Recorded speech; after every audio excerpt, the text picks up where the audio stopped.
বীর মুক্তিযোদ্ধা জনাব তারেক রহমানের স্ত্রী মরহুমা খালেদা জিয়ার মৃত্যুতে আজকের এই মিলাদ ও দোয়া মাহফিল। বীর মুক্তিযোদ্ধা জনাব তারেক রহমানের স্ত্রী বেগম খালেদা জিয়া। আচ্ছা, এই লোকের কি মাথা মগজ ঠিক আছে? একজনের তার মাকে তার স্ত্রী বানিয়ে দিচ্ছে।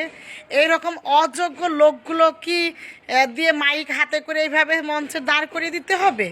নিশ্চয় এই লোক কমিটিতে টাকা পয়সা দিয়েছে, এই জন্য বা দেখা যাচ্ছে এই লোকের টাকা পয়সা আছে, হ্যাঁ, এই লোককে মঞ্চে দাঁড় করিয়ে দিয়েছে। আর দেখেন আশেপাশের লোকগুলা কি সুন্দর মুখে আঙুল চেপিয়ে কুলুপ দিয়ে একেবারে হা হা করে হাসতেছে। এই সব ফ্যাতরা লোক দিয়ে রাজনীতি করবেন?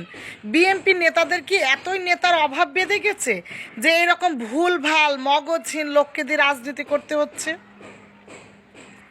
একজন সম্মানী ব্যক্তিকে যদি সুন্দরভাবে সম্মান দিয়ে কথা নাই বলতে পারেন, তাহলে মাইক হাতে করে এরকম মঞ্চে দাঁড়িয়ে দাঁড়িয়ে কি বীর মুক্তিযোদ্ধা মাকে বউ বানিয়ে দিচ্ছেন? এটা কোন ধরনের ফালতু ইমোশন? আপনার বাড়িতে কি আপনার মা মারা যায় না, আপনার বউ মারা যায় না, সেখানে কিভাবে বলেন? এত এত ঢাকঢোল পিটিয়ে বলার দরকার নাই তো। আপনি সুন্দরভাবে গ্রামের মানুষ সাধারণভাবে যতটুকু বলতে পারতেন সেইভাবে বলতেন যে হ্যাঁ, আমাদের তারেক রহমানের মা বেগম খালেদা জিয়া উনি ইন্তেকাল করেছেন, সেই হিসাবে আমরা আজকে শোক সভা পালন করছি, ব্যাস এতটুকু আপনি বলতে পারতেন। বা আপনি তাও না বলতে পারতেন, সাধারণ 8-10টা লোক যেভাবে কথা বলে সেইভাবে বলেন। আপনি যে কথা বলতে যে একজনকে মাকে স্ত্রী বানিয়ে দিচ্ছেন, এটা তো আপনি আরও গুনাহর কাজ করতেছেন, এবার আরও হাস্যকর করতেছেন। আপনার এই ধরনের কমিটি লোকদের আপনারা কিভাবে দলে নিয়ে আসেন? এই ধরনের আমাদের দেশে নির্বাচনে এই ধরনের কমিটিতে লোকদের আনার জন্যই অধপতন তৈরি হয় এবং দুর্নীতিবাজ এভাবেই তৈরি হয়। আর আশেপাশের লোকরা কি করে? টাকাওয়ালা কিছু লোক থাকে গ্রামে মহল্লায়, বকলম, অশিক্ষিত, লেখাপড়া জানে না, শুধু কটা একটু জমি জায়গা আছে, এলাকায় দালালি, মাতবাড়ি, কন্ট্রাক্টারি, এইসব কিছু কুচক্রি লোক থাকে।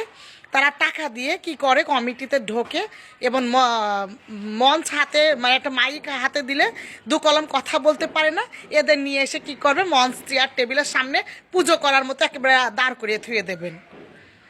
তো যাই হোক, আমি বিএনপি নেতা কর্মীদের বলবো, যদিও আমি আওয়ামী লীগ করি, হয়তো আপনারা এই ভিডিওতে আমার প্রতি হয়তো ক্ষিপ্ত হতে পারেন, ক্ষিপ্ত হলেও আমার কিছু করার নাই, কারণ আমি নিরপেক্ষ কথা বলতে খুব পছন্দ করি, স্পষ্ট কথা বলতে পছন্দ করি।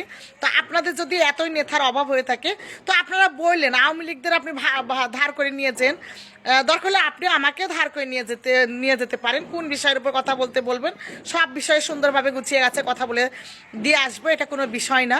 হ্যাঁ, আর পাশাপাশি হ্যাঁ, আপনাদের তো দেখতেছি এখন বিভিন্ন প্রোগ্রামগুলো তো আওয়ামী লীগ নেতা কর্মীরা গিয়েই বক্তব্য দেওয়ার সময় বলতেছে আমাদের প্রধানমন্ত্রী খালেদা জিয়া। তো আপনারা এইটাও তাও ভালো আছে, খালেদা জিয়ার কথা বলেও বক্তব্য যারা দিচ্ছে তাও সুন্দর করে বক্তব্যরা দিচ্ছে।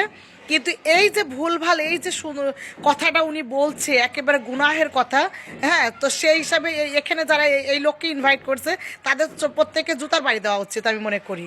তো যাই হোক, মাফ করুক, আমি বলছি যে জনাব তারেক রহমানের মা যিনি মৃত হয়েছেন, আমি সাবেক প্রধানমন্ত্রী, আমি চাই উনি জান্নাতবাসী হোক, আমি এই দোয়াই করি।